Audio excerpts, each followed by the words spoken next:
Justin, thank you. Time right now, 6:37. The start of the academic school year is less than a month away, and safety of students is at the top of mind for many parents right here in the Valley. And this week is the 10th anniversary of the Campus Safety Conference. So joining us this morning is Robin Hattersley, the editor-in-chief of Campus Safety magazine. So let's start by talking about what this conference is all about. Well, it's about school and university law enforcement, security, emergency management, and addresses all the practitioners who, like security directors, police chiefs, emergency managers, who help keep our campuses safe. And this is an opportunity to get some ideas and some technologies that we can put into the school systems to keep kids and students and teachers safe. Absolutely. Video surveillance, access control, locks, windows coverings, stop the police. Yeah, everything. Stop the police solutions, things like that. Yeah, I'm curious, how have things changed over the years? Because there's been a lot of talk about increasing safety within our school system. So if you go back maybe 10, 15, 20 years ago, I would imagine things are a lot different then compared to now. Yeah, when I started about 15 years ago, it was pretty much a niche type of a situation here, and it's just grown exponentially. And you know, there's so much more technology installed. There's so much more awareness, and a lot more people are just aware of it. Yeah, what are you hearing most from folks who attend these conferences, and what are they saying that they need in their school systems, and what are they learning?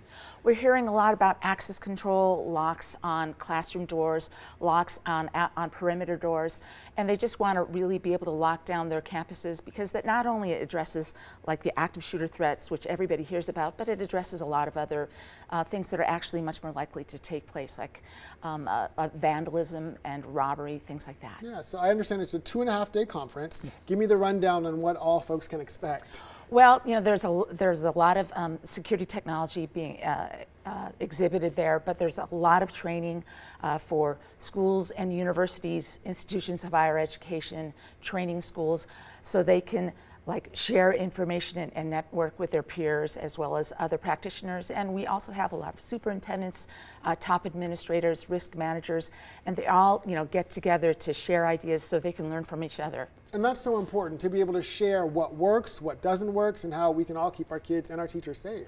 Absolutely. And you know, we find that they're doing a lot of things really well, and actually, even though we don't hear about the successes that much because it's hard to report on something that doesn't happen, they are making a lot of progress. What do you look forward to most about this particular conference? You know, I love hearing from our practitioners and them sharing and networking with each other, and really like, oh, I didn't know that. And they take it home to their districts or their campuses, and they apply it. And that's really the key, right? Take what you learn, then bring it back to your school. Absolutely. Perfect. Thank you so much for being here, Robin. We really appreciate it. Thank you, Justin. Absolutely.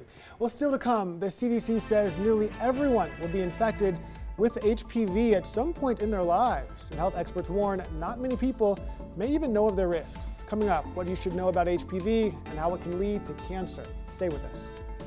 And here's a look at some shows you can catch tonight right here on Channel 13. First at 8, it is Claim to Fame, followed by The Bachelorette at 9. Then watch